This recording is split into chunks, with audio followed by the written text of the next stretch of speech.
Assalamualaikum warahmatullahi wabarakatuh. Alhamdulillah, wassalatu wassalamu ala rasulillah, wa ala alihi wa ashabihi wa man walah. Wala hawla wala quwata illa billah. Kaum muslimin dan muslimat yang dimuliakan Allah dimanapun berada, hukum karma, satu istilah yang sering kita dengar, bahkan terkadang istilah ini dipopulerkan oleh beliau-beliau para da'i, para ustadz atau para khotib di dalam majelis-majelis ilmu. Sehingga muncul satu pertanyaan, apakah sebetulnya ada hukum karma di dalam Islam? Kalau kita kaji di dalam terminologi agama-agama yang ada, ternyata istilah karma ini menjadi satu istilah khusus di dalam agama-agama yang khusus pula. Sebut saja misalkan doktrinasi agama Hindu menyebut istilah karma ini, kemudian juga doktrinasi agama Buddha juga menyebut istilah karma ini.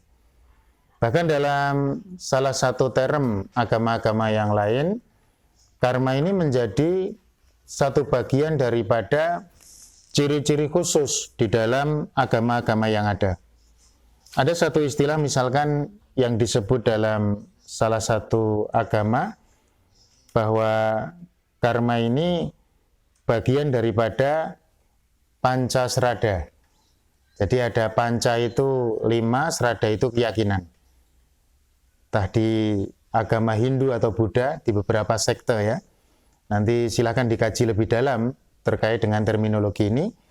Nah, di sana ada 5 hal. Kalau kita mungkin mengenal ada rukun Islam di dalam Islam ya, ada 5 rukun atau 5 pilar pokok di dalam Islam, ternyata dalam ajaran agama yang lain ada pancasrada tadi, 5 keyakinan. Di antaranya disebut ada Brahman, ada Atman, kemudian yang ketiga karma pala, nanti akan kita kupas apa makna karma pala itu, kemudian yang keempat purnabhawa, dan yang kelima adalah moksa. Nah, 5 doktrin ini adalah doktrin khusus di dalam satu ajaran agama tertentu. Termasuk karma itu asalnya adalah bagian daripada istilah karma pala. Karma itu usaha, pala itu akibat. Kalau dalam istilah ini ya hubungan sebab akibat. Maka kaum muslimin dan muslimat yang dimuliakan Allah, jadi kita melihat istilah hukum karma ini memang istilah yang sangat khusus sebetulnya, milik ajaran-ajaran lain. Artinya kalau kita kemudian di dalam persoalan-persoalan akidah, persoalan keyakinan kita sebagai muslim, menggunakan istilah-istilah atau terminologi dari ajaran agama lain yang itu merupakan kekhususan mereka, dengan tafsir yang khusus, dengan makna yang khusus. Nanti kan ada, kalau tadi karma pala itu rukun yang ketiga dari pancasrada, kemudian dia hubungan sebab akibat. Yang keempat itu kan purnabhawa. Purnabhawa itu faham yang kita kenal dengan reinkarnasi. Dan ini jelas merupakan terminologi khusus. Maka saya perlu mengingatkan kepada kaum muslimin dan muslimat sekalian, jelas sekali bahwa dalam ajaran Islam tidak dikenal istilah hukum karma itu. Bahwa muatan-muatannya nanti beririsan dengan beberapa prinsip-prinsip akidah, itu tentu persoalan yang perlu untuk kita luruskan, bahwa akidah kita ini tanpa irisan dengan agama lain sudah sangat sempurna. Sehingga tidak perlu ada penjelasan-penjelasan dengan istilah-istilah yang lain, termasuk hukum karma yang ternyata menjadi bagian daripada rukun 5 ya, atau pancasrada milik ajaran Hindu, yang dia menjadi rukun yang ketiga atau pilar yang ketiga yang berasal dari kata karma pala ini. Nah, bagaimana sebetulnya Islam memandang fenomena ini? Apakah hukum karma itu memang secara makna kalau ada sebab, ada akibat, ada amal, perbuatan, kemudian ada hasil? Ternyata di dalam Islam ada sebuah kaidah yang sudah dijabarkan oleh para ulama secara indah dan sangat lengkap. Sangat lengkap. Adalah para ulama menyebut ada istilah al-jaza'u min jinsil amal, bahwa balasan itu tergantung daripada jenis amal. Artinya prinsip ini dijadikan sebagai satu landasan bahwa di dalam Islam itu ada istilah beramal solih. Orang yang beramal soleh itu dia akan mengunduh hasilnya. Orang yang beramal soleh itu akan mendapatkan pahala dari amalnya. Meskipun nanti juga akan dibatasi oleh kaidah yang lain. Bahwa orang masuk jannah, orang mendapatkan rahmat Allah tidak semata-mata karena amalnya. Karena Allah mengetahui orang itu beramal seperti apa. Artinya sama-sama orang beramal, nanti masih ada di antara orang yang beramal itu ada yang ikhlas dengan amalnya, ada yang tidak ikhlas dengan amalnya, sehingga tidak serta-merta amal secara zahir itu akan mendatangkan pahala. Lah ini bagian daripada bersandarnya kita kepada Allah Subhanahu wa taala. Sementara dalam teori karma tadi itu seperti hubungan sebab akibat yang pasti. Artinya seperti satu rumus ya, yang dipastikan, sehingga sampai nanti pada tingkatan tentu yang kita perlu soroti dalam tinjauan akidah tadi memastikan sesuatu yang gaib. Jadi orang melakukan A, dia akan mendapatkan hasil B.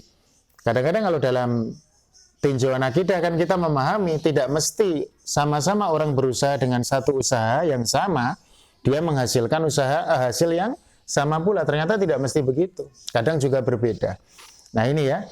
Jadi memang yang pertama saya melihat bahwa hukum karma ini jika dipaksakan dia adalah bagian daripada ajaran Islam, ini bagian daripada sinkretisme atau setidaknya indikator-indikator untuk menuju kepada sinkretisme, mencampur adukkan antara dua agama dengan terminologi yang sifatnya khusus yang tentu masing-masing punya penjelasan. Kemudian yang kedua, bahwa kita sudah punya konsep al-jaza min jinsil amal, bahwa balasan itu sesuai dengan amalnya. Ada satu hadis yang barangkali bisa kita baca untuk melengkapi kajian kita pada kesempatan kali ini, yaitu sebuah hadis yang dikeluarkan oleh banyak ahli hadis ini ya, ada dalam Bukhari, ada dalam riwayat Muslim yang sudah sering kita mendengar. Saya bacakan secara singkat ya. Hadis yang diriwayatkan oleh sahabat Nu'man bin Bashir radhiyallahu anhu yang bercerita mengenai kisah ayah dan bunda beliau, yaitu Bashir dan istrinya. Jadi suatu ketika ibunda Nu'man atau ibunda Nu'man bin Bashir, Ummu Nu'man, itu meminta sesuatu kepada suaminya atau Bashir yang intinya ingin diberikan sebagai satu bentuk hibah ya, kepada Nu'man. Dalam bahasa kita hadiah. Nanti ada terminologi khusus memang hibah dan hadiah, perbedaannya insya Allah kita kaji dalam waktu yang lain. Nah ini ketika memberikan hibah itu, sang ibunda menyampaikan kepada ayahanda atau suaminya, ayahanda Nu'man, bahwa saya tidak akan memberikan hadiah ini sebelum Rasulullah menjadi saksi. Karena perlu ada legitimasi secara syar'i terkait dengan pemberian hadiah itu. Maka singkat cerita, menghadaplah ayahanda Nu'man atau Bashir kepada Nabi Shallallahu Alaihi Wasallam. Kemudian disampaikan kepada Nabi Shallallahu Alaihi Wasallam tentang keinginan daripada istri daripada beliau atau istri Bashir itu, Amroh binti Rawahah ya, istrinya itu, untuk memberikan hadiah kepada Nu'man. Maka Rasulullah Shallallahu Alaihi Wasallam bertanya kepada Bashir, ayahanda Nu'man, wahai Bashir, adakah engkau memiliki anak selain dia? Adakah engkau memiliki anak selain dia?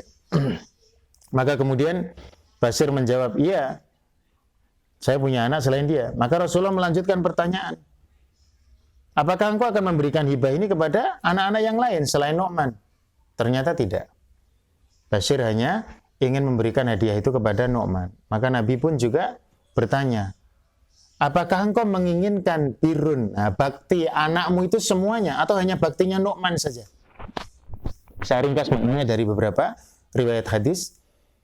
Kamu besok kalau tua, apakah ingin mendapatkan bakti Nu'man saja atau seluruh anak-anakmu? Padahal hadiah hanya diberikan kepada Nu'man. Maka sebagai orang tua tentu Bashir mengatakan, saya kepingin bahwa semuanya berbakti kepada saya.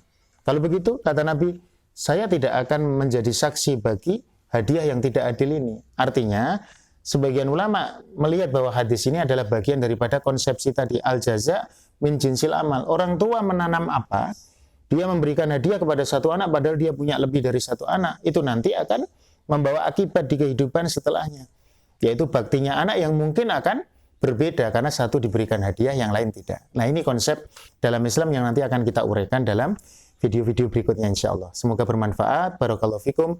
Assalamualaikum warahmatullahi wabarakatuh.